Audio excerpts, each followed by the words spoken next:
Hello and welcome to the EDFL Web TV Podcast, full pod this week, coming to you on the EDFL YouTube channel. If you haven't seen the on-camera segment yet this week, make sure you click through and subscribe to get updates as soon as they go online. Pellizzeri is my name, joined in the pod by Adem Saricaoglu. Chief, welcome back. Good to be back.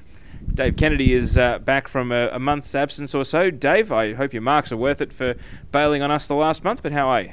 Look, it wasn't just the uni stuff, Tao, but yeah, sure it wasn't. It's good to be back, and I'm really looking forward to getting stuck into the Chief this weekend. And also, Adem Russell is here as well. Adem, we were out at East Sunbury at the weekend watching the EDFL match of the day, and we'll get into that in just a moment, but it's great to have you here in the pod with us this week. Thank you, Tao.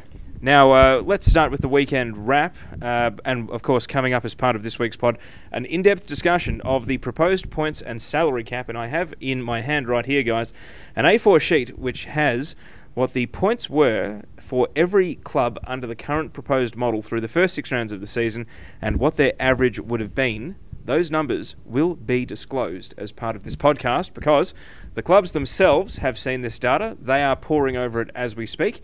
So they're all talking about it amongst themselves. It's time that we had this discussion for everyone to get involved. It was actually a very popular hot topic on Facebook as well when we threw it out there when it was first proposed by AFL Victoria. So I'll read out some of the responses that came through as well.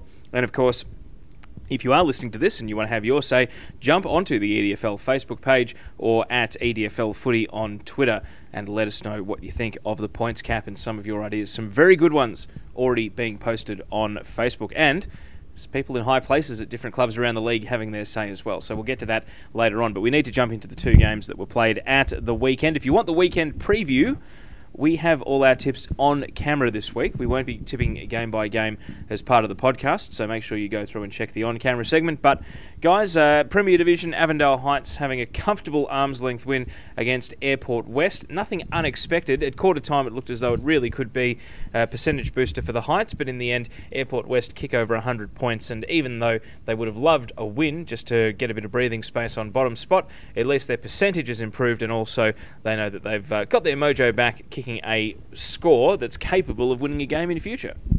Yeah, despite the opposition, I reckon it's an important confidence booster for this footy club. And while many, perhaps some of us, have written off their finals chances, they're only 2 games out and we're halfway through the season. Avondale Heights can still play finals footy. Sorry, yeah, so you are talking about Avondale Heights as the confidence booster? I'm not sure, are you talking about Avondale Heights, it was a confidence boost for, or it was a confidence boost for Airport West kicking over 100 points? Avondale Heights. Yeah, okay. Well, look, I don't think it's that great a result for Avondale Heights. I think that they got the job done, but still, you don't want to be conceding 100 points to any side, let alone side that's second last on the ladder when you're pressing for a finals berth. But as I think we've mentioned, you and I are probably at odds as to where Avondale Heights is this season. I think the W was most important. Just get the W. They have the week off now, Teo, is that right? They get the bye? Avondale Heights do not play this weekend. That game was moved out of round 9 into the Queen's Birthday weekend, as opposed to Division 2, where the match was actually moved out of round 10. So, yeah, they do have the weekend off. Yeah. They just have to get the W, get into the bye. For me, the fact that they're only 2 games out, they can just restart the second half of the list-wise. They're top 4, simple as that. They're 3 and 5 with a percentage of 92, and they're behind Strathmore and Keilor, who are both 4 and 4. Marby, who are 5 and 3, but with a percentage of only 82, and then the 3 that we suspect won't drop any, maybe a game or 2, but probably won't drop any games to the bottom 7. Greenvale 6 and 2, Paco 7 and 1, Abbas 8 and Zip. So at the moment they are in that pack of 4 that we suspect are going for 4th place. Adem, you did pull me up last week and suggest that I've maybe gone a little bit too early, breaking the league into clear divides of 3, 4 and 3. Dave, what do you make of that theory at the moment, that Aberfeldy, Paco, Greenvale won't drop any to the teams below them, Marby, Keilor, Strathmore, Avondale won't be dropping any to the teams below them, and then West Coburg, Airport, West Northern Saints are... it's not necessarily battling out against relegation because the onus is on Northern Saints to win one, but you look at the table at the moment, there seems to be a pretty clear divide. 3 compartments of the league that don't really seem capable of challenging each other. Yeah, I would certainly agree with that, and I think you see that Pascoe Vale, their losses come against Aberfeldy, and it's the same with Greenvale. One of their losses has come to Aberfeldy. So I think that top three is certainly locked in for now, and I think that they are the top three. And I think that the bottom three as well is locked in. So that the middle group of four, I guess, just becomes the middle group. It's been unpredictable because they've all taken wins off each other as well. Marby beat Keilor beat Strathmore, Avondale beat Strathmore, and there's been some really intriguing results within that mini league of four teams. We don't know which way it's going to go just yet. Now let's move on to Strathmore Community Bank Division 2. Adam Russell, we were out at Goonawarra watching a tense tussle. And I guess the closeness of the scores maintained some of the intensity in the contest. As we said on camera, Jacana used the ball better, had a target to kick to inside forward 50, where East Sunbury really didn't. But it was that real feeling of East Sunbury are clinging on, trying to prevent the floodgates from opening. And then normally in a football game, you expect that at some point in the match, East Sunbury would have a run of their own. But unfortunately for the neutrals, that point never really arrived, and Jacana were just able to keep them at a safe distance for the entire last quarter. Yeah, East Sunbury, they were just hanging around. I don't think at no point did they really make a strong claim to win the game. I think maybe when they kicked that first goal at the start of the second half, I think that's probably when they looked most likely. But other than that, the goals just weren't there. They didn't play smart footy either. I know that Bryce Kimelitis, who was the only multiple goal kicker on the ground, he essentially swapped himself with Matt O'Rourke, who then went into the forward line and kicked an important goal in the third quarter for Jacana. But Kimelitis took contested marks, he took uncontested marks. East Sunbury just kept dropping the ball on his head in that third quarter. It was a strong wind. It was a very advantageous wind, and we saw so many shots for goal at the northern end of the ground, or the Romsey Lancefield end, just almost like hit a wall and then dropped like a stone out of the sky because the wind was that strong. And yet when they were kicking with that wind, they just couldn't hit targets and couldn't make the most of it. Yeah, for Kimo to make that move in the second half to drop himself back, we heard the Jacana coach. It was a player initiative. So I think looking ahead, on their list, they've got a lot of leaders on the field, and I think they can take a lot out of that and a lot from that game against East Sunbury. And Chris Johnson, of course, he had a great battle with Cabell and Mockbell, who was tagging him intently. And I actually asked Chris today about sort of the strategy out there, and East Sunbury really had dedicated taggers for Michael Evans, for Beau Naim, and for himself, and maybe not enough guys, trying to win the ball, trying to attack the other way, but they were disciplined, East Sunbury. And when you look at some of the scores that Burnside Heights have been losing by in recent weeks, and we see what East Sunbury was able to do here, it would actually suggest that they probably are, closer to pulling off another win this season, even though, of course, it was Burnside Heights that beat Keilor Park, and Keilor Park beat East Sunbury, so the win-loss suggests otherwise. But based on what we got to see, they were a team that really stuck to their task, even though it was a damage limitation task rather than one that was actually trying to win the game. Yeah, it was definitely a defensive mentality. They weren't kicking goals, but I think when they did defend, they did it very well, and I think they can take a lot out of that. And just moving forward, I think they can take a lot out of this game. They'll be positive at the result, even though it was a loss. You're able to see the highlights, of course, on EDFL Web TV and the full game at EDFL.tv. What are your thoughts on what happened in that Division 2 game over the weekend? Is that a knock on Jacana for not getting a bit of percentage and leaving themselves in a situation where now it purely comes down to win-loss as to whether they make the four, or do you feel as though they are some sort of a chance here of challenging in the back half of the year to the existing top four teams? To me, it sounds like they're still a fair way off. Adam, I think you've seen Hadfield and Roxburgh Park, haven't you? Yes, I have. How far off are Jacana right now from that standard? Well, I've only seen Jacana once as well in their defence, but from what I saw on the weekend, they are quite far off. So we can pretty much rule them out of the premiership race? Definitely out of premiership contention. But finals football, potentially. Fair enough. Dave, what are your thoughts on what happened in Division 2 at the weekend?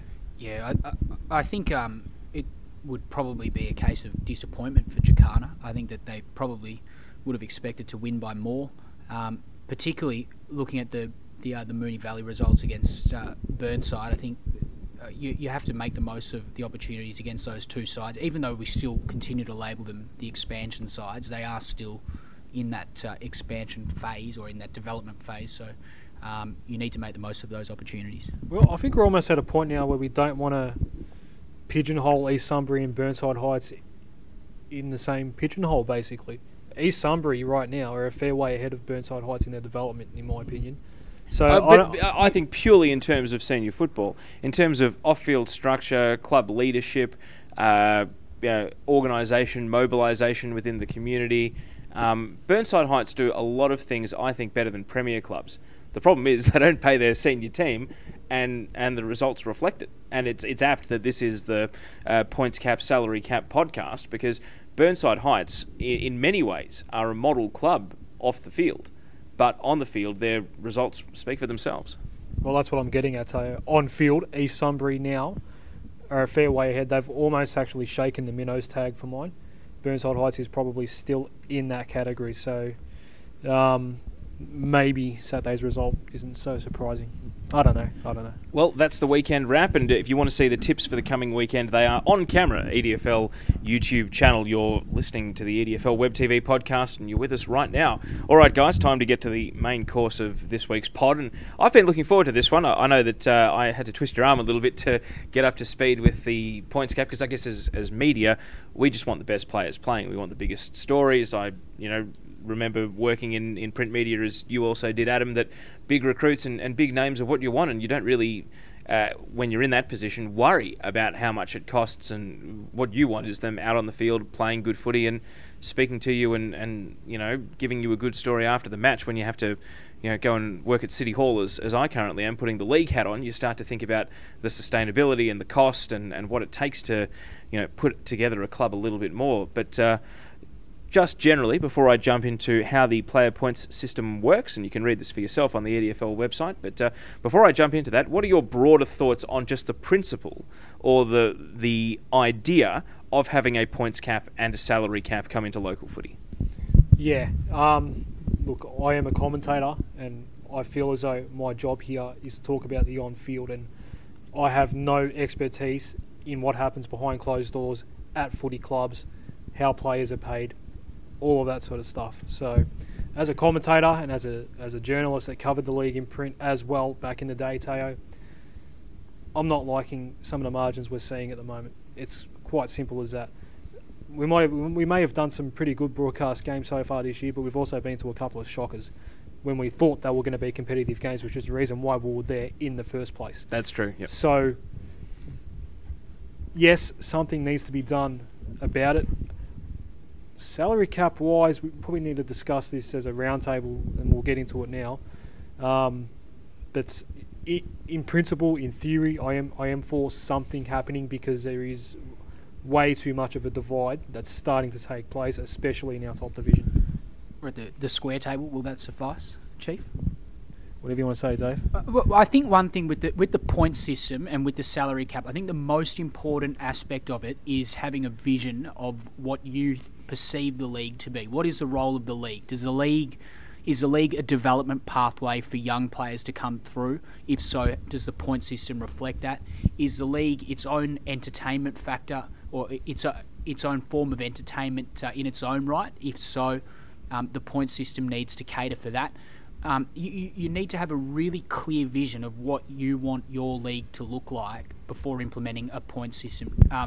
My experience with the point system in the Northern Territory was that it had quite strong links with development and the development of young players, and that was probably the reason why it was brought in. The motives might be different in Victoria, but I feel like the motives still have to be clear, and it has to be there has to be a vision for each league before it's implemented. Adam Russell, what are your thoughts generally on the idea of a points cap and a salary cap? Well, being one of the more inexperienced members of this EDFL crew, being my first season, what I've sort of taken out of my first few rounds of EDFL football is that I like going out to the EDFL and seeing these sort of players. Like we had the Kyle count going, we've had the Warren watch, we've seen these sort of AFL, big name, VFL sort of players, and it's definitely a draw point. But at the same time, I've noticed there are some quite big margins, and it is a concern for the league.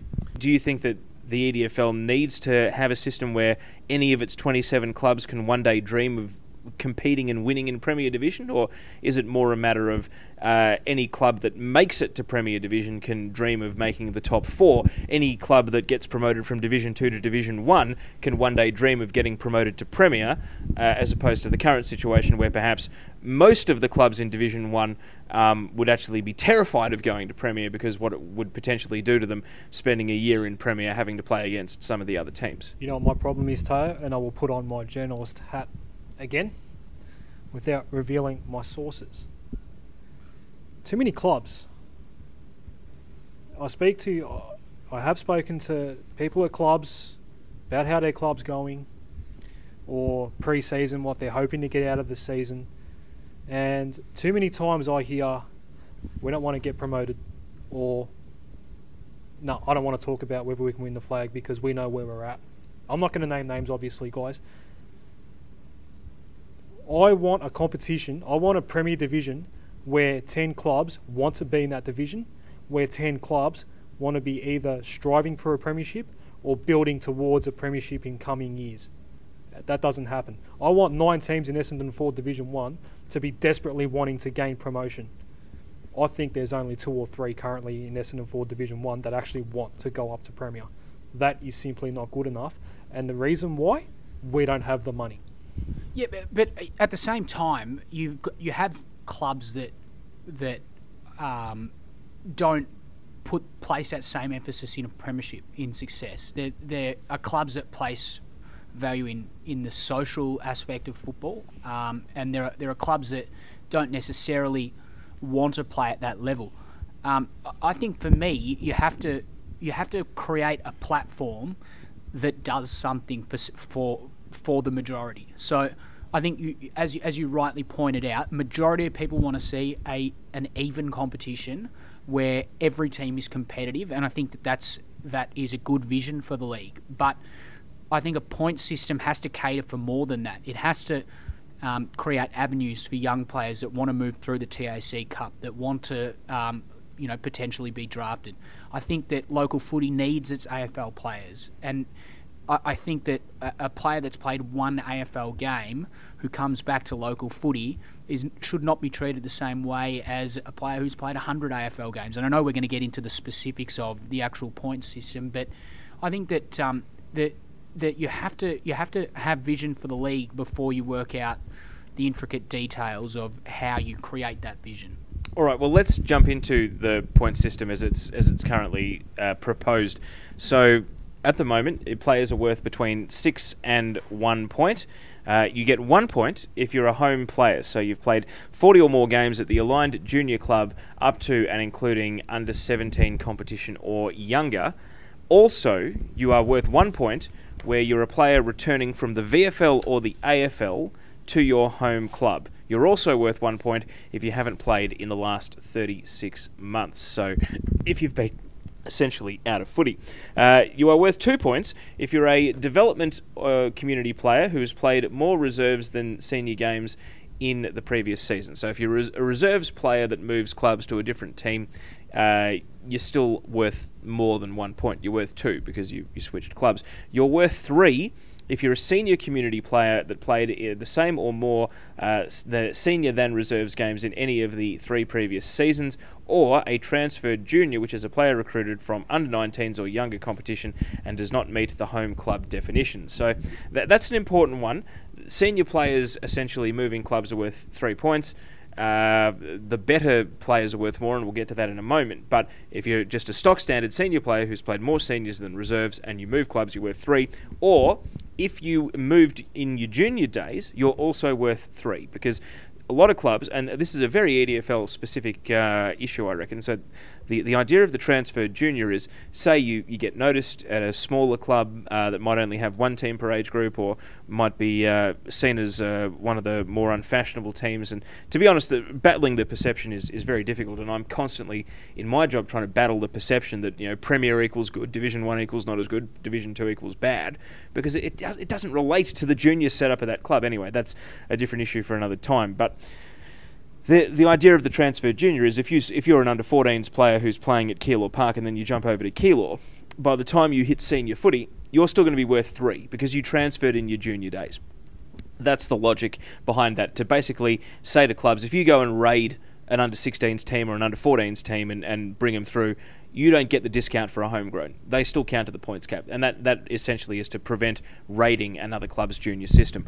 4 points is TAC Cup players, so a minimum of 5 games in the current or previous 3 seasons. Now, again, remember, it's revert to 1 point if it's returning to their home club. So, say for instance, you're a TAC Cup player who has come out of Jacana, you go to Keilor when you finish your TAC Cup years, you're going to be worth 4 points. If you go back to Jacana, you're worth 1 point. Same deal, Keilor. If you're a Keilor player that has gone through the TAC Cup with Keilor, and you go back to Keilor, you're worth 1 point. If you then flip over to Greenvale, you're worth 4 points.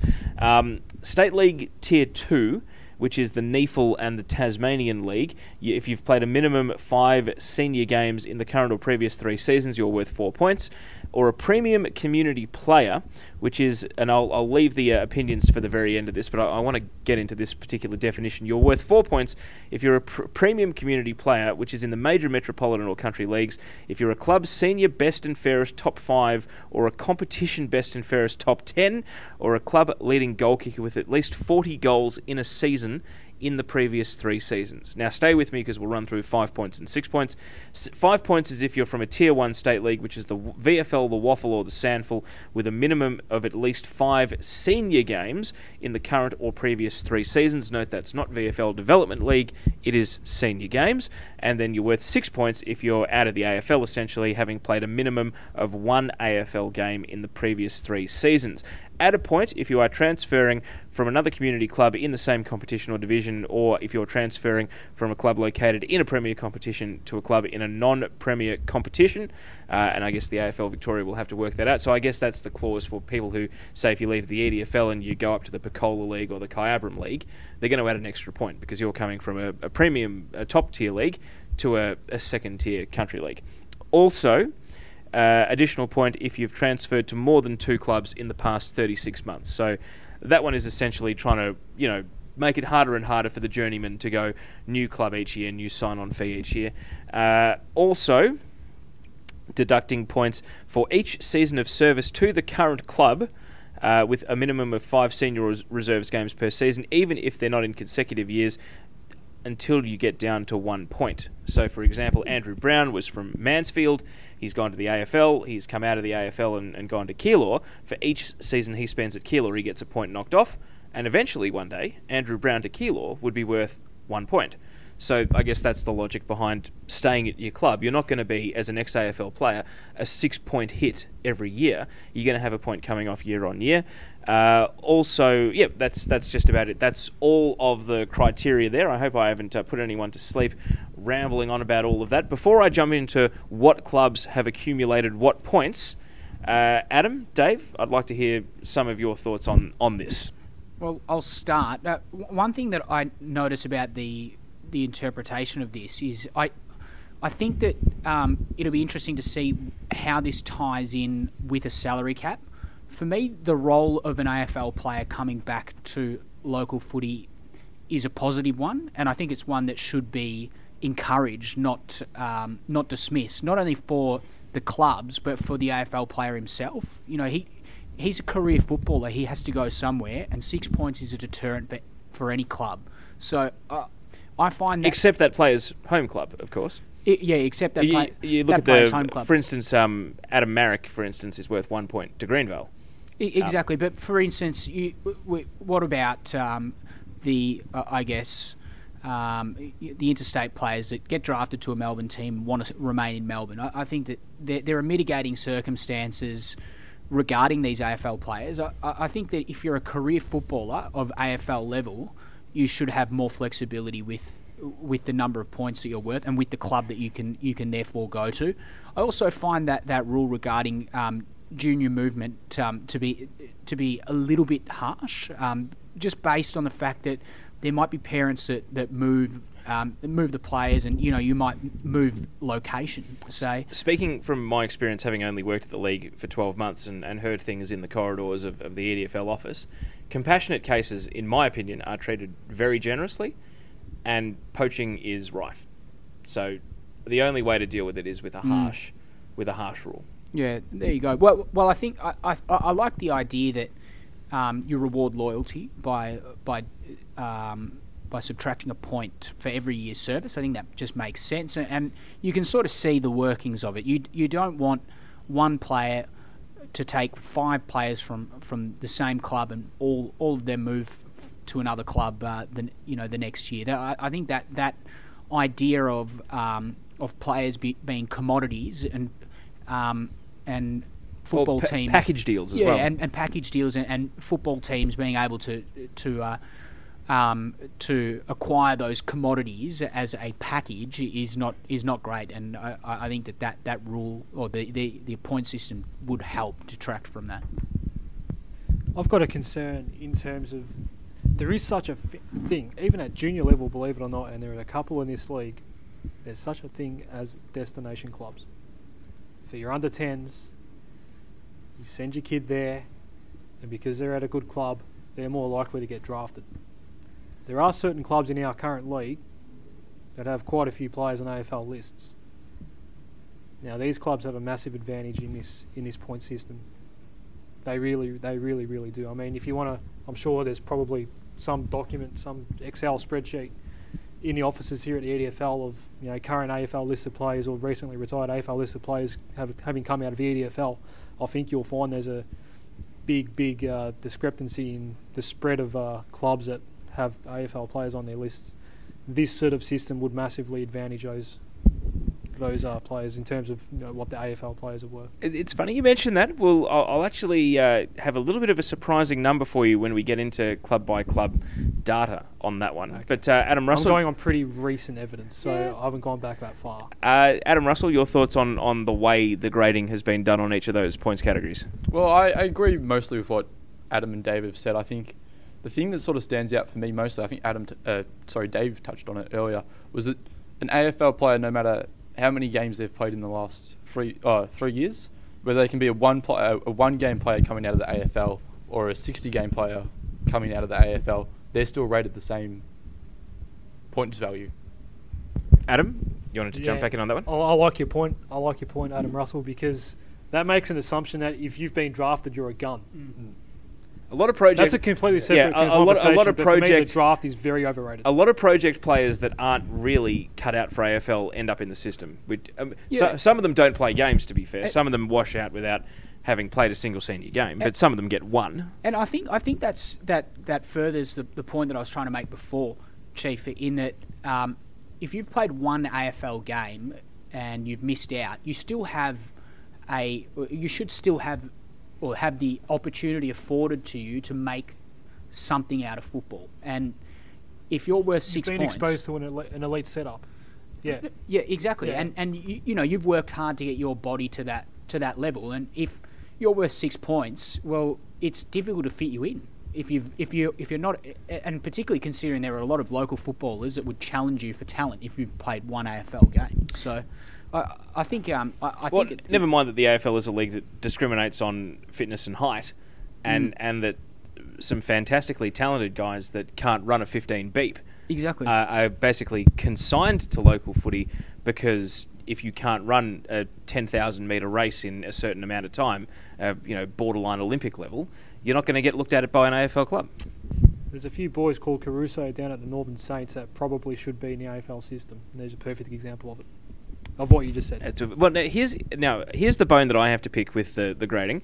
I largely agree with it, but my principal concern is implementation. The number of staff and the amount of work it's going to take, unless they build Sporting Pulse, and my understanding is that Sporting Pulse, when you file your match sheet, will have the number of points assigned to your player for that season. So it will be essentially, once you know how much someone is worth, that's set. It's good for the rest of the year, and you got no troubles on that front. But working out who is worth how many points is an issue. And I really have an issue with the premium community player, a club senior best and fairest top 5 or competition best and fairest top 10, club leading goal kicker in the previous 3 seasons. For starters, that assumes that every club keeps their Sporting Pulse up to date. It assumes that they're accurate. It assumes that their best and fairest goes down to 10 players. I'm sure that all club best and fairests do.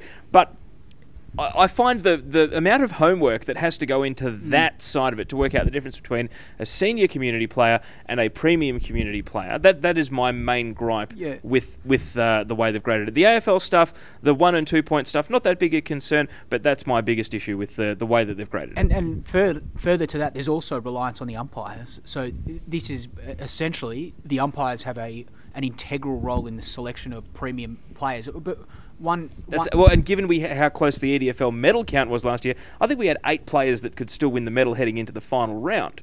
So a top 10 finish in last year's medal count is probably, dare I suggest, a very different kind of top 10 finish to what it might be this year if we have a runaway winner, for instance. 2 things. You're walking a very fine line when we're talking about a point system that is so inherent in the data.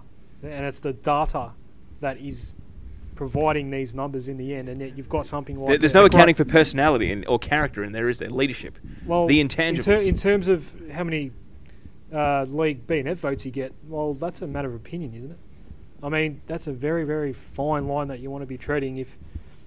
I'd rather stick to the data, because at the end of the day, the fact that Mark Blake won last year's Reynolds medal, that's a matter of opinion, isn't it, basically? Well, it certainly is. One question I got for you, Teo, is every league in Victoria on Sporting Pulse? Is that a requirement of AFL Victoria? I'm pretty sure the Hume Football League, actually they might all be within New South Wales, but I'm pretty sure even the most far-flung corners of our fine state have made their way onto the internet. Now, I'm pretty sure the Hume League was the last to get on board, but I'm also pretty sure that they don't have any clubs within actual Victoria, but I'm pretty sure that they're administered by AFL Victoria, not AFL New South Wales. So that's probably the only example I can think of a league that previously was only operating via fax to get their results around. Look, Sporting Pulse acquire incredible amounts of detail on human beings. Probably, I think... You're thinking Skynet here, Dave? Well, I did hear someone say that Sporting Pulse or that AFL Northern Territory had more data than the Northern Territory Electoral Commission on players in remote locations. So they do have significant data, but it relies, as you say, on Sporting Pulse being the provider and FootyWeb being the provider of data for the AFL for the next 20 years at least, because what it requires in terms of the point system, it requires each player to have their own individual registration number or their own individual sequence number, and it requires Sporting Pulse to track that entire journey from juniors all the way through to retirement. Exactly. So maybe you might somehow slip through the Sporting Pulse cracks, and they might not pick you up, or they might start a new profile. Yeah, that's another concern. The potential for innocent mistakes to ruin a season is another one that I do worry about here. Rather than maliciously looking to bend the rules and go over the cap, an innocent mistake due to a filing error, or because someone was tied for 10th in the best and fairest of their league rather than 11th in the best and fairest of their league. Can you imagine if that's the difference between? I know we're dealing in extreme hypotheticals here. The bottom line is 83% of the clubs said to AFL Victoria something needs to be done, and the EDFL was one of the key drivers. The EDFL actually put this on the agenda for the EDFL board 2 years ago and said bring something in. So the EDFL is at the forefront of wanting something done to reduce player payments and player movement, because player movement is one of the biggest drivers of player payments due to sign-on fees. What's a payer payment? Is that like a player payment? Don't make me go back and have to ninja edit stuff. No. Now, let's jump onto the Facebook page here, and you can give us your thoughts on this discussion on Facebook. Just go and post in the comments section under where we've posted the link to the podcast. We put up a link to the salary cap story with my very good Photoshop skills, putting the salary cap on the graphic. Here are some of the responses that came in. Sam Tankard, coach of Taylor's Lakes, said, have the guts to have the salary cap at $220,000 for A grade clubs and $130,000 for B grade. We will then get a more even competition and clubs will want to go to A grade and have more chance to compete. Now, we haven't spoken about the financial side of things. What I have here, and we will get to it, I do promise, is the points per club. What we don't have is the money. The clubs anonymously filled out a survey about how much they pay players, and the league doesn't know which club's which. I don't even know the figures. I haven't seen any figures. So I can't really speak from an informed position other than to say the league has thrown it out there that something in the low 200s is what we're looking at for Premier Division, with a significant drop-off for Division 1, with another significant drop-off for Division 2. And it's expected that all the major suburban leagues, your Northern, your Western region, your Eastern, are all going to come along for the ride on exact or similar figures. Is that average? Those figures for Division 1? And No, that's what the EDFL is thinking about, a ballpark figure for the cap. No, the anonymous surveys, were they average numbers that sort of came out in the end? They were total numbers. So each club disclosed their total player payment, but they did so anonymously. And I haven't even seen the numbers. So I don't even... And also, they were given to the league as data in a range. So they weren't even exact numbers. They were just ranges. So whether you were between 100 to 150,000, 150 to 200, 200 to 250, and then so on further up the chain. Well, I think our man Sammy Tankard is pretty much on the money there, guys. What's a player payment though? That's another question. In local footy, it's not necessarily here is your money in exchange for labour. What's a player payment? Does a fringe benefit constitute a player payment? Does money or it's basically any we're getting into cotton on Gary Ablett sort of but that is exactly the sort of question that's going to come out about this. I was actually grilling Mark Turi about this before we recorded this podcast, just so I was informed. For instance, if a club holds a working bee and pays the players for building a porch out the front of the clubhouse, that still counts under the salary cap. So you can't, there was another hypothetical that came from the Eastern League. I think if a player plays 16 games in the seniors for peanuts, but then gets paid $15,000 to play one game in the reserves, is that getting around it? No. Basically, any money that is paid from the club to the player counts towards the cap, and that basically it's a catch-all so that there's no loopholes. Taylor, can you imagine how many new porches we'd have if that wasn't part of the cap? It could be a driver to improve facilities, couldn't it? Let's read some of the other responses here. Brendan says, point system will work well. How you police the salary cap is beyond me. Chris Daly, who was one of our guests on EDFL Radio from Airport West, said, the salary cap is too difficult to monitor. Can't see the clubs being honest in regards to player payments. Thank you, Dave. At least with the point system, I think it will give all clubs a better share of the talent pool instead of seeing them go to wealthy clubs for massive money that other clubs simply can't compete with. It will also ensure clubs properly develop and play their kids coming through instead of having them play twos or even in the thirds. More responses from Facebook. Sammy says, this will make the comp worse because the best players won't want to play for less money. Lesser sides will stay the same. The good sides will get worse.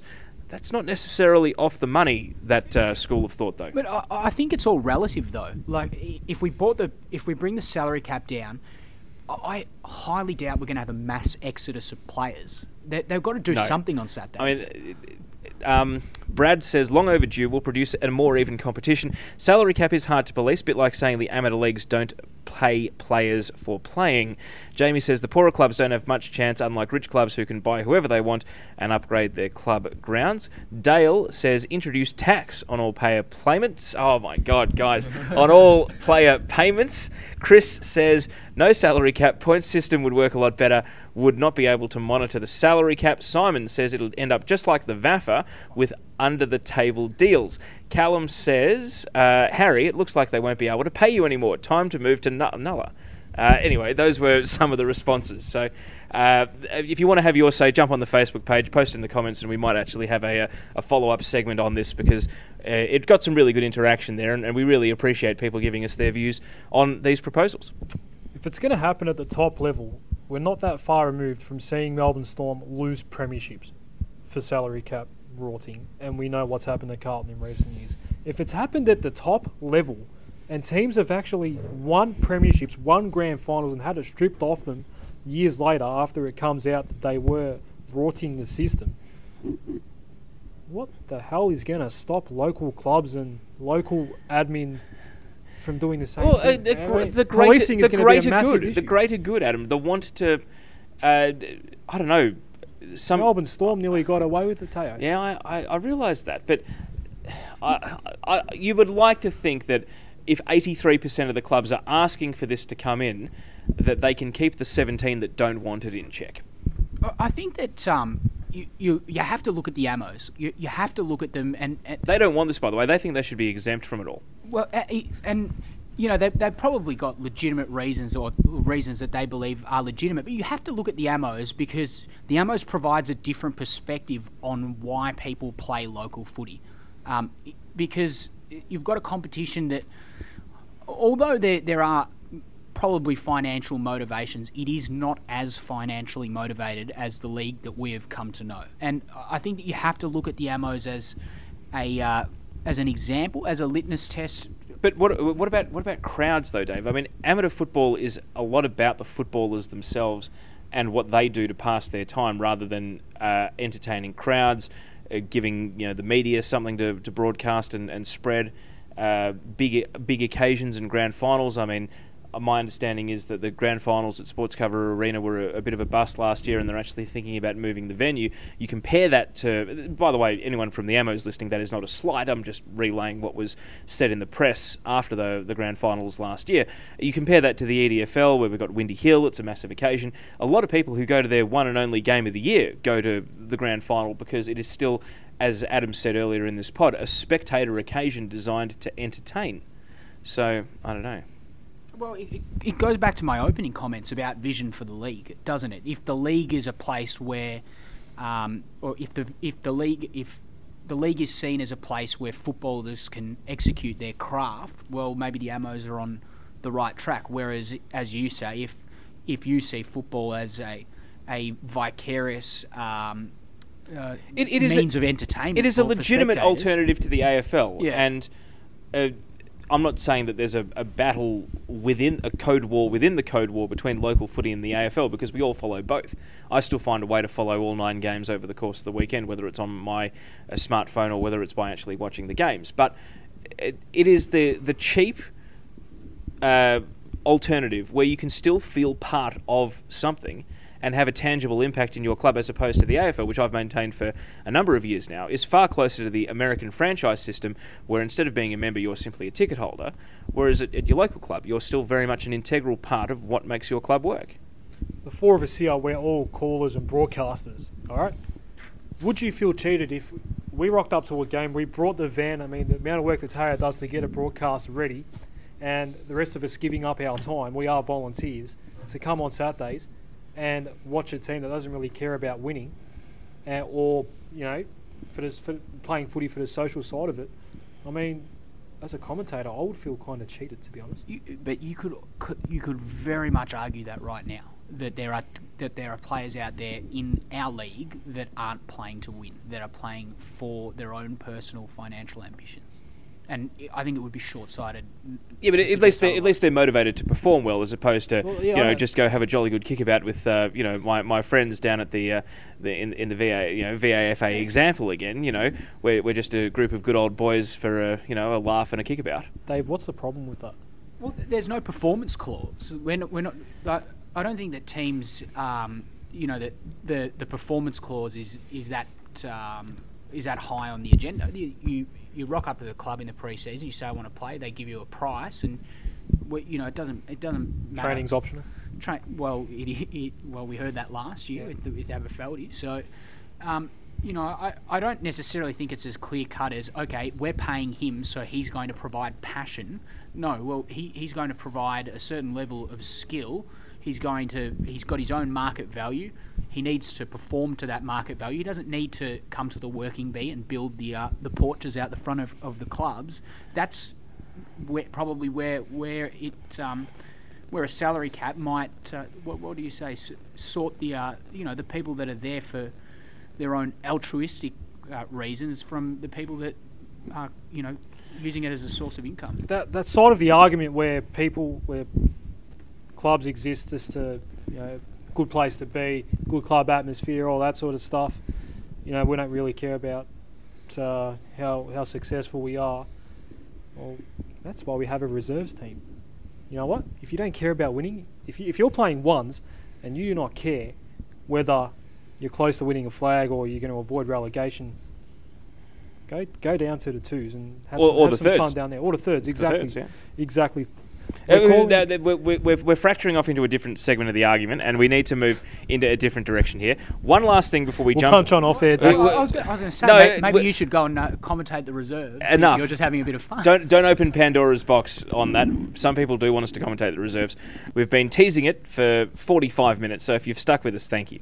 Let's go through now what existing clubs' points hit is, because we've talked about points, we've talked about what players are worth, but we don't have a number. The clubs have got to sort this out for themselves and go back to the league and say, this is where we think the number should be. So this is what the average points was through the first 6 rounds of the season for the Premier clubs, based on the scale we had earlier. Aberfeldy, 48. Their highest in any one given round through the first 6 was 53. Oh, and by the way, I'm not sharing state secrets here. I did mention earlier in the pod that the clubs have received this data, and I know a number of clubs have done their own and spoken amongst themselves anyway, so none of this is completely new. It's just that we're putting it on the discussion. Airport West's average was 38 with a highest of 41.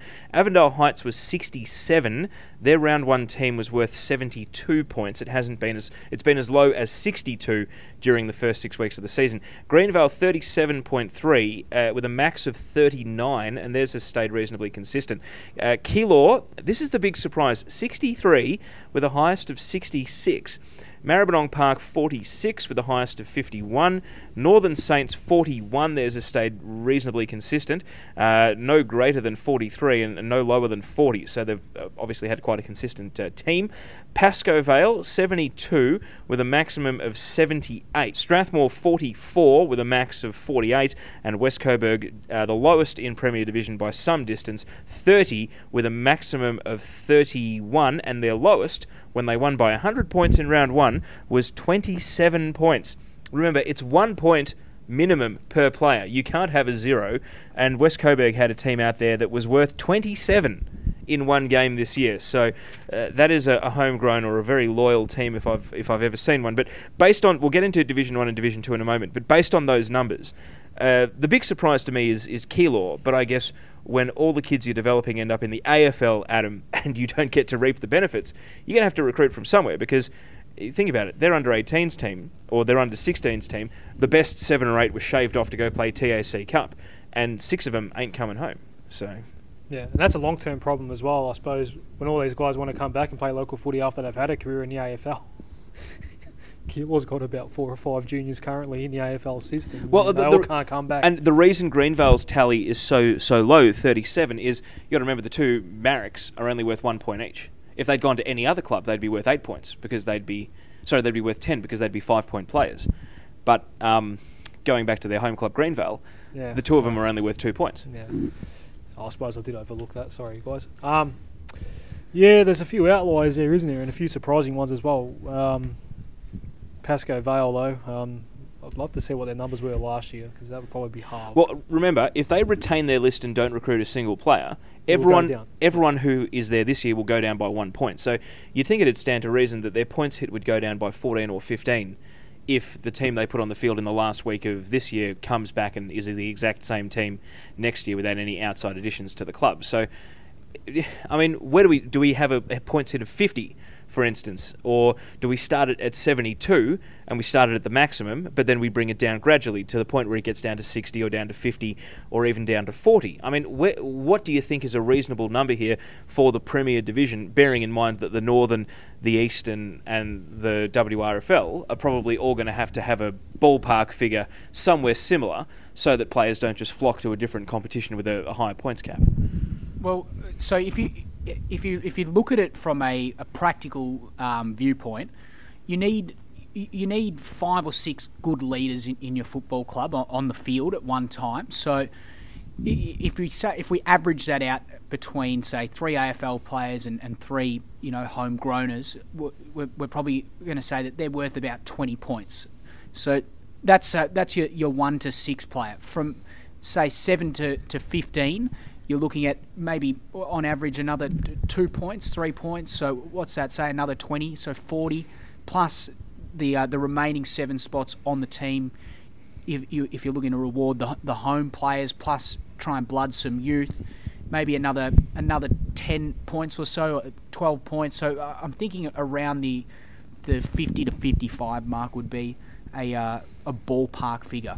Adam Russell, what do you reckon based on some of the early numbers we've got here? I think to start it at 55 probably wouldn't be the way I'd go about it personally. I think maybe that's an ideal number that we can bring it down to after a couple of years. But just looking at these numbers, you see Pascoe Vale had the highest player points ranking of the year at 78. And I think you've got to start it maybe around that 70, 75 range, just so clubs can first of all adapt to the system that they're putting in and then are able to build their lists around that rather than just throwing them straight in the deep end. Now, without naming names, some clubs think we should start it super low straight away. And just for all those clubs that are middle or lower tier competitors in Premier, not Premiership contenders, bring it in straight away. And down to 50 or even 45 relative to what's out there now. Greenvale, though, I mean, there's no doubt Greenvale have the money to attract, and the reputation and the facilities to attract some of the best players in local footy. That is unquestioned in the last 10 years. Their points hit is 37. Second lowest. Second lowest. Now, that is why AFL Victoria has looked at this and said, it can't just be points. It's got to be points hand in hand with the salary cap.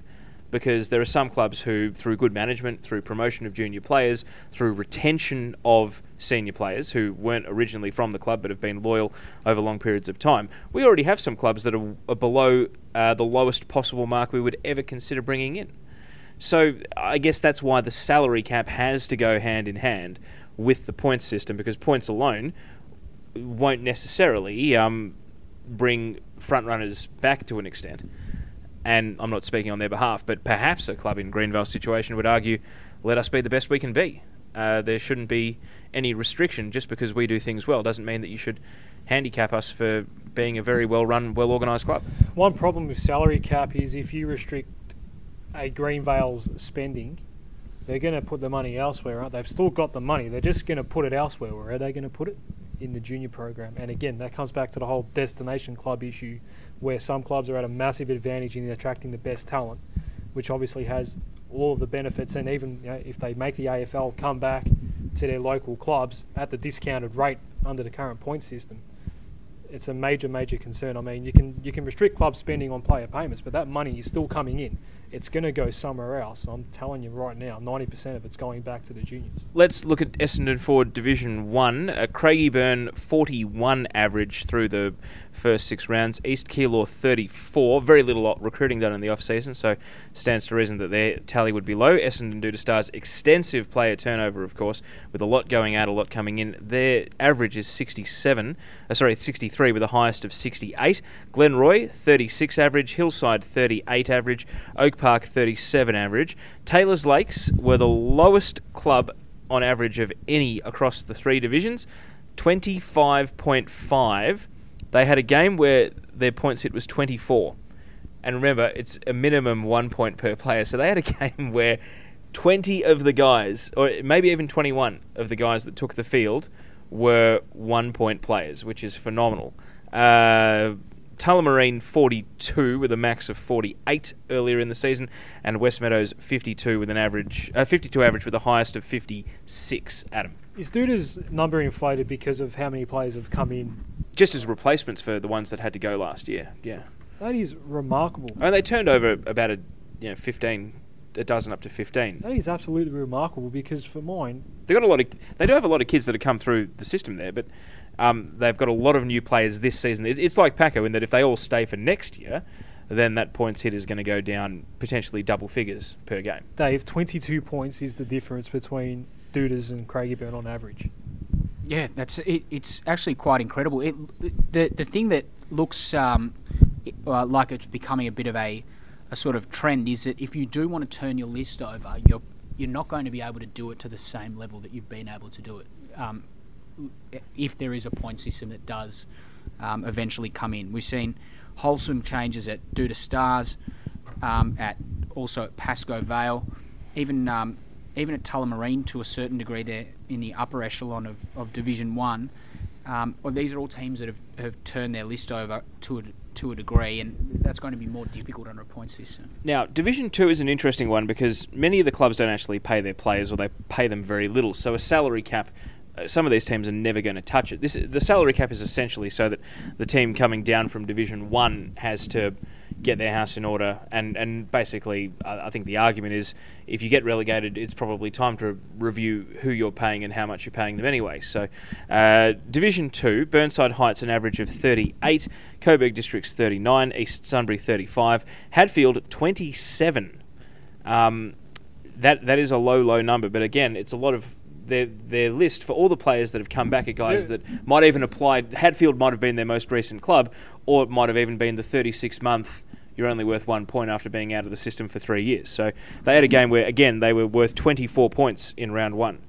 And you've got to have a minimum of at least 22. Jacana average of 30, Keilor Park an average of 46 and a high of 52. As we know, there's been a lot of player turnover there, and their tally is convincingly the highest in the league. Moonee Valley an average of 35, and Roxburgh Park with a lot of homegrowns there, just an average of 27. And again, they had consecutive games where they only had teams worth 25 points take the field. So Division 2, as we know, less money, less player turnover, and understandably, much lower points hit.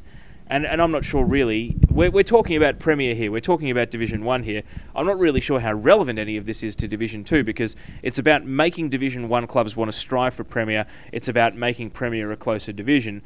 Division 2 is kind of sorting itself out reasonably comfortably at the moment. I don't think too much of what we're discussing here is going to be strenuously applied to Division 2. Have I misread the situation? I think it does apply to Division 2 in the sense that there will be players searching for a new home in Division 2 if they don't fit into the point system at their current clubs in Division 1 and Premier. So we might see a redistribution of players which may have a positive effect on Division 2. We might see players that are worth 4 or 5 points rather than move to a Division 1 club or a Premier club where they're not unlikely to get a game. They might move to the Division 2 club. It may give Division 2 clubs a chance to, poach or find a marquee player maybe. Who knows? Adam Russell. But then aren't those clubs still being penalised for bringing in new players? They will be, but you can see there that they've got more points to spare. So someone like a Roxburgh Park who's only got 27 points, they'll have more points to bring in someone like Chris Johnson who plays in Division 2 or one of those ex-AFL players because they will have points to spare. Make no mistake, the actual point system in itself will add another dimension to coaching as well. It becomes an interesting coaching battle prior to the game. If it does go ahead next year, the first thing that we mention off the top of the broadcast will be how many points is this club, how many points is that club, were there problems fitting certain players in, why did that person miss out, was it a result of the point system? It will become a talking point in its own right. If nothing else, it at least finally gives the clubs a reason to have to name their teams in advance to 20 minutes before the start of the game. At least it forces them. Maybe the days of espionage and skullduggery will be over because every other club is going to be holding each other to account. Why haven't you named your team if you've got something to hide? Well, other than selection, are you hiding how many points your team is worth? Then again, if we set the mark way up at 72, no one's really going to ever question Greenvale of being over the cap, are they? So And we must remind people, a number hasn't been set. This is going to be driven by club feedback of where they want it to fall. Guys, we've been going for more than an hour, so we've got to wrap it up. But Adem, Saricaoglu, your thoughts and maybe some final thoughts on this discussion. Yeah, well, the fact that Greenvale would have a lot of cap room points-wise, that's why the salary cap would come into play, obviously. And even the same for Hadfield. I know they're in Division 2, but they've got the equal lowest average cap point-wise, and they're completely dominating the competition. I mean, if they've got the cap room, if there's no salary cap and they've got the points cap room to bring in even more talent, mid-season or whatnot, that's going to be an issue. So that's obviously where the salary does come into play. But for mine, in summing up, Teo, policing this is going to be a massive issue. I mean, if the NRL didn't get on top of the Melbourne Storm until they did, and obviously Carlton had its troubles as well, there are a lot of local clubs out there, Teo, and it's pretty hard to keep them all in balance. Dave Kennedy, final thoughts.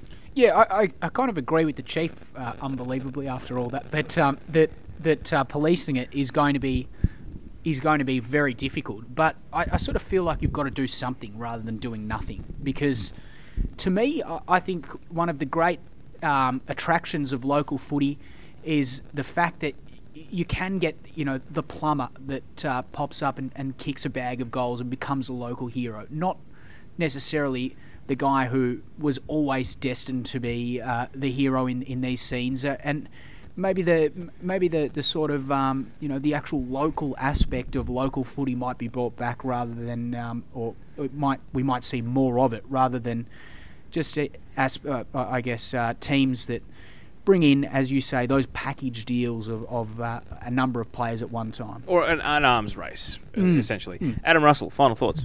Yeah, definitely a lot of work will need to be done, and a lot of resources will need to be put into this system if it is going to ultimately going to happen. But when you've got 83% of clubs wanting to change, you're going to have to do something. Thank you for listening in to this discussion of the points and salary cap proposal. We want your comments on Facebook. The interaction has been fantastic so far. Remember, this is club driven. 83% of Victorian clubs want something to rein in player movement and player payments. So we want to know what you think. We want to know what you think a reasonable number would be for the three divisions. We want to know what you think reasonable numbers for the salary cap might be. Jump on the Facebook page, jump on Twitter, let us know. And you can also email me, teo.p@essendondfl.com.au. All right, guys, if you're listening to this start to finish, we're about to go into the full interviews from the weekend. That's it for the podcast. Adem, Saricaoglu, thank you, and looking forward to Coburg Districts versus Roxburgh Park this weekend. Am I on that call or not? Have I been bumped off? No, you're back. You're fine. I'm back? All right, I'll see you guys at Carl Reserve on Saturday. Dave Kennedy, thank you. Are you back? I am back, Chief. I'm looking forward to calling with you and the crew. Looking forward to it. Thanks very much. Adam Russell, thank you. Thank you, Teo, but where does that leave me in the commentary box? Straight in, straight out? We'll find a good game for you around the ground. Maybe give you pick of the board for what's going on elsewhere. Thank you for listening, everyone. Coming up, it's the interviews from EDFL Radio. My name's Teo Pellizzeri, and we look forward to your feedback to the EDFL podcast, part of the EDFL YouTube channel. Make sure you subscribe to get our content as soon as it goes online. So I've got Chrissy Johnson here. Chrissy, great game today. Well played. Yeah, look, it was ugly, but effective. We kicked 7-13, so we've got to work on our goal kicking a little bit. Some little bits and pieces where we need to probably work out moving the ball forward. But overall, we come in for a win, and we got the win. And yourself, I was right in front of you when you were over there and said clean hands, and you fumbled it. But just the direction you give to the young boys, it's invaluable, mate. It's really good that you can come back to your local club. You got your second armband on today for Anthony, who had his funeral. It was yesterday, I think. Yep. So, full credit to you, and you've got a good group of kids there. Yeah, look, what has us built over the pre-season? Obviously, last year we were one game off the finals. This year we hope to build on that and play finals this year. Aaron and I are working very close together. We're putting some foundations down, some values that we're trying to hold to.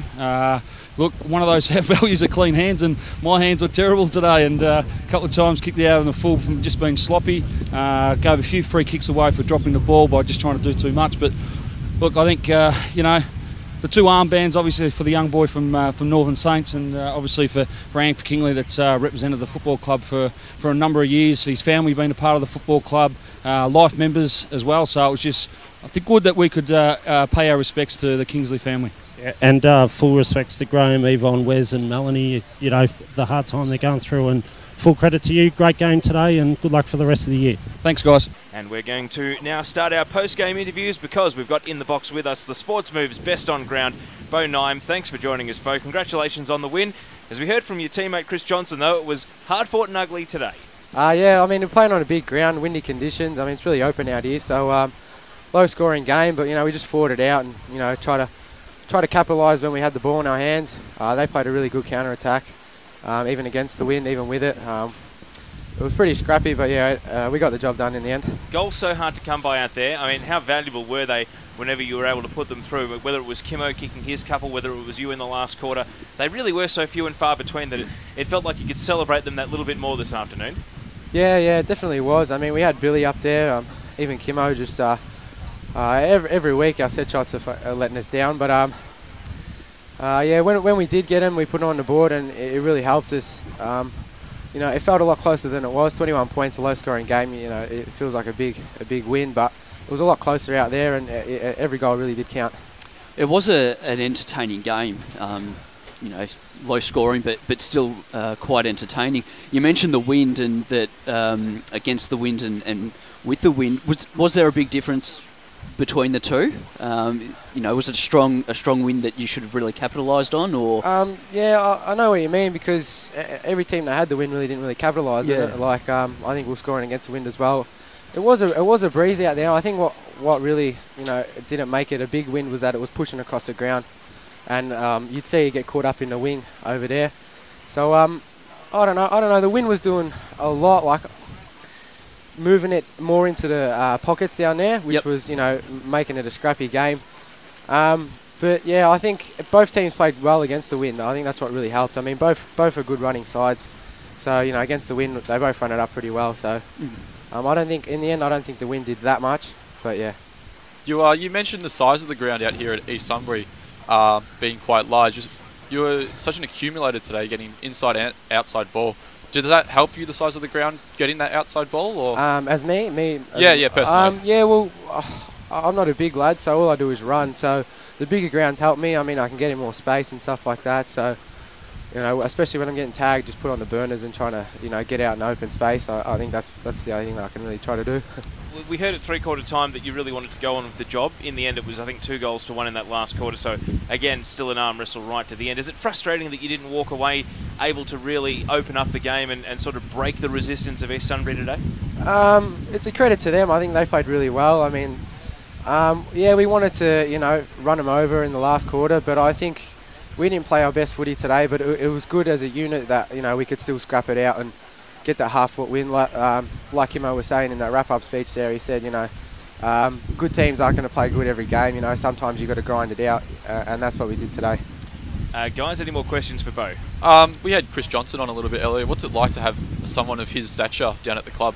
Oh, it's great. I mean, I don't think we all realise, you know, what an honour it is to have him play with us. Like, triple premiership player. I mean, whatever he says, everyone listens to.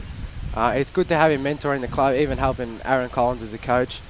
You know, putting in structures and stuff for us. I mean, anything he says, the boys will listen. And just even if he doesn't, you know, get 40 touches and kick 4 goals, he's still a good influence to have around the club, helping us young blokes. Like, we're a pretty young side, so helping us young blokes learn the game, really. That's what it's about, I guess. And just lastly, on your own health and form, I mean, is footy enjoyable at the moment? I know you had an injury hit 2014, but are you back to the peak of your powers? Yeah. Well, I went away for a bit. I had a bit of time off, which I think helped me a lot. Just refreshed up a bit, and now I'm really enjoying my footy. We've got a good group of boys. Now we're all pretty young. We're all a good unit, so I think it's good. I'm just trying to get out, get a kick. I think at the end of the day, that's all that matters. Thank you so much for joining us in the box as our Sportsmoves best on ground. Cheers. No, just lastly, sorry if that's all right, fellas. Just a shout out to Ash. I know he's listening down there, so we love you, mate, and all the best, buddy. Oh, thank you very much, Beau. We appreciate your time in the box, and thank you for joining us on Northwest FM. Cheers, boys. As we move on now, we're going to have the East Sunbury coach, Steve Gray, jump into the box and have a word to us, good enough to give us his time after a tough afternoon, a hard-fought afternoon for his East Sunbury team, though, as they go down by 21 points in the end. Steve, thanks for joining us on Northwest FM Football. It was a funny game, wasn't it? It felt like you guys, had so much going right, but that last kick inside forward 50 just wouldn't come off for you today. And I'm assuming that delivery inside forward 50 is maybe where you feel as though the game got away. Yeah, especially probably the third quarter. We controlled the game, and just our decision making going forward, as you say, the last kick going into our 50. It's been a problem all year with this young group, but we just keep putting in the effort what we put in today. It's hopefully it'll turn the corner. As far as the commitment, chasing, tackling, persistence for 4 quarters, where does that stack up with your best and your worst this season? Where would you rank it? That's, the first time we played against Jacana too, it's a lot of pressure. That what we've been working on as a group going forward, because we're a very young group, so we've got to work on our pressure, attack at the football, and today would have been probably our best performance for the year, as you probably can see on the scoreboard. Them only kicking 7 goals, 11. That's what I've been working on, trying to keep staying in games longer, and teaching guys to have defensive skills. Now, during the game, you threw a few plays around, and then in that second half, you sent Mockbell to Johnson. Was that something that you planned at the start of the game, or you just thought at half time, let's send you there to someone that, a 3-time premiership player, and see how you go toe to toe with him?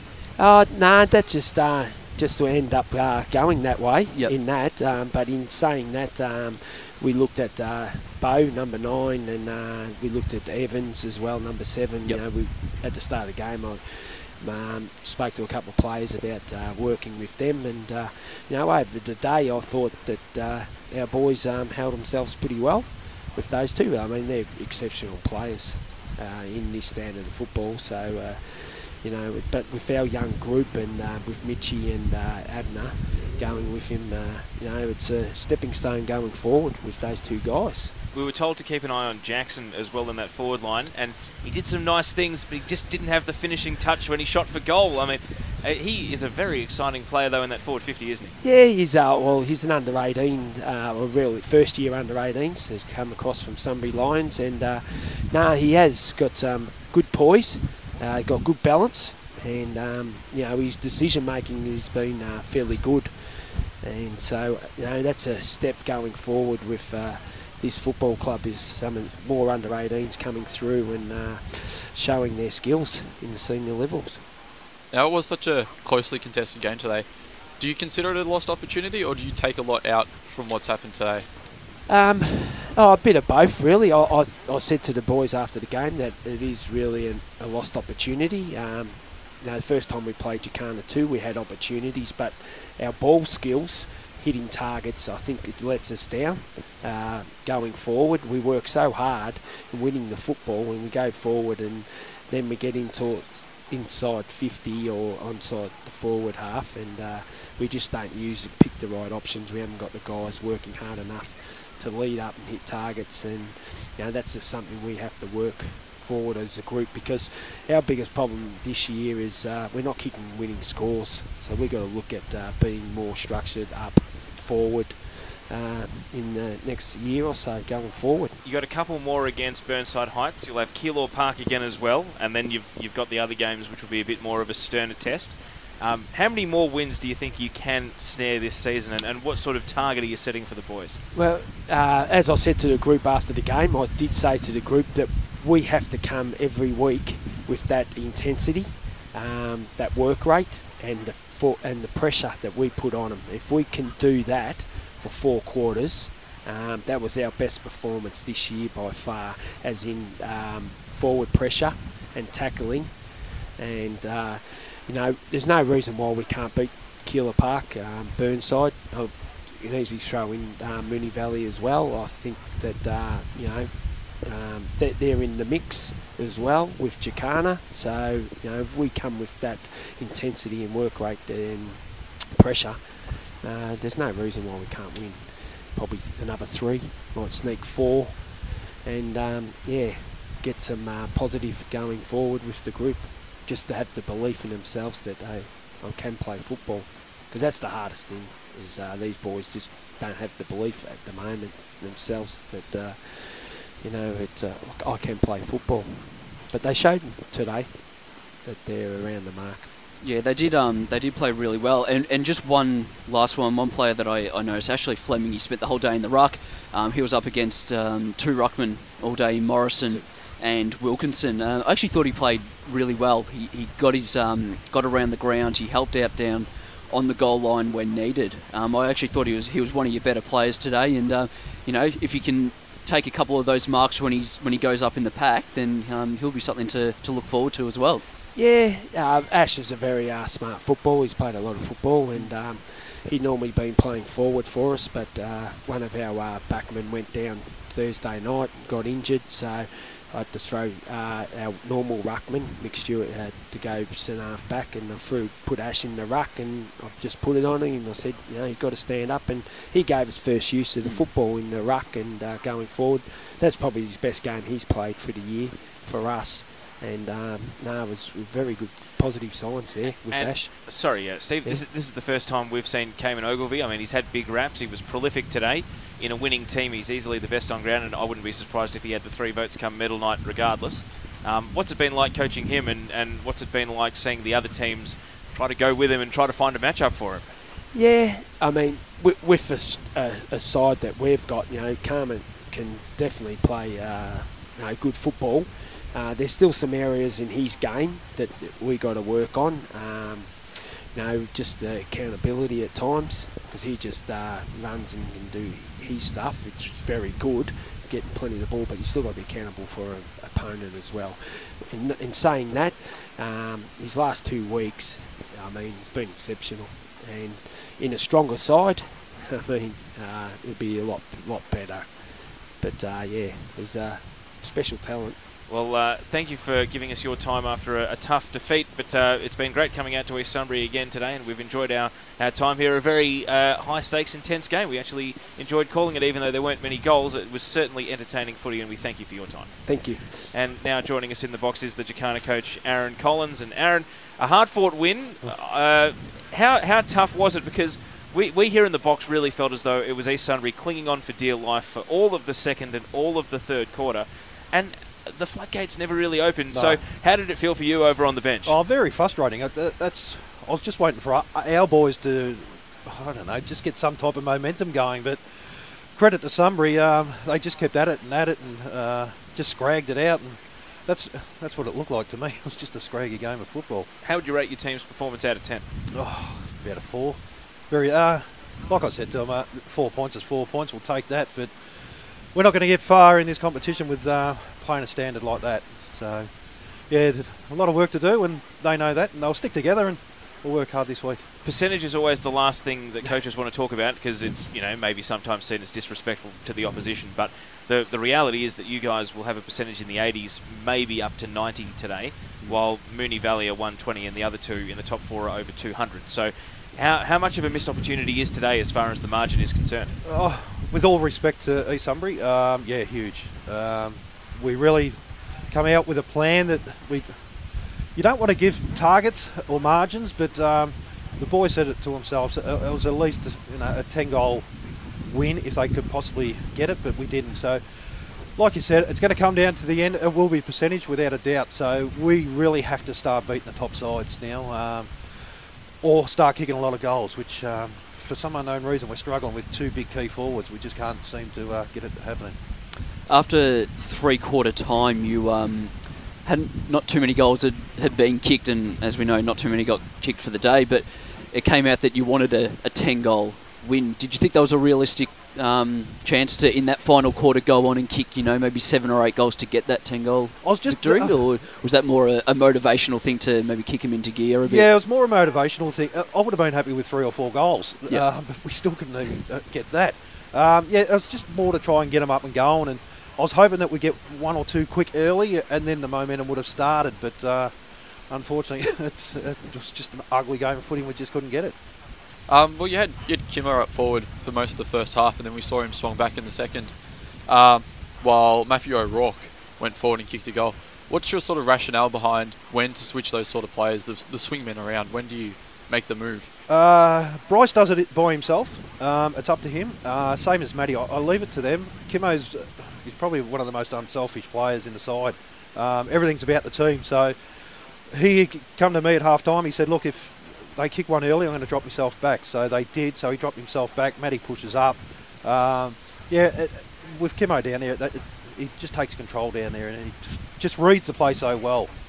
Some of your other standouts that we noticed today, I thought that Arnold gave you a lot around the ground, very hard at the ball, and Edis in that forward line with Morrison having defenders hanging off him, or Kimolitis being the guy that the main defenders go to. We thought that Edis popped up quite a few times and made a nuisance of himself. But who were your standouts? Who do you walk off today saying, well done, pat on the back, even though the team maybe didn't, give us what we wanted, you still did your job? I like the back line really played well. Justin Clooney down there, just got to every contest. He's at long arms out. Anthony Young. Dylan was pretty good at stages. Did turn it over a couple of times, but so did all of us. Probably, who else was there? Probably just Jacob Austin on the far wing. He was pretty solid as well. And as far as message now for the rest of the season, you mentioned you're going to have to take those wins off the top teams. So, the likes of Coburg Districts, Roxburgh Park, Hatfield, they're waiting in the second half of the year. But, I mean, do you take much out of today for those games, or do you go back to the last head-to-head? Is that your main point of reference for the next time you play one of those top teams? I think you've got to take something out of today. The last 2 weeks we have been punched up a little bit. So we've got to take something out of today. Ugly as it was, it's 4 points. So, we could have folded, but we didn't. We battled on hard, just as hard as they did, and we ended up with the 4 points. So, take something out of this. I've put it on the side in the rooms there. I want them to take ownership of this week and really come out with some type of game plan for themselves. Well, it was an entertaining game. I know it might have been tough viewing on the bench, but we found it a lot of fun, and we did enjoy the fact that it was close and a bit tense all the way through. So, Aaron Collins, congratulations on the 4 points, and thanks for joining us. Thanks for the support.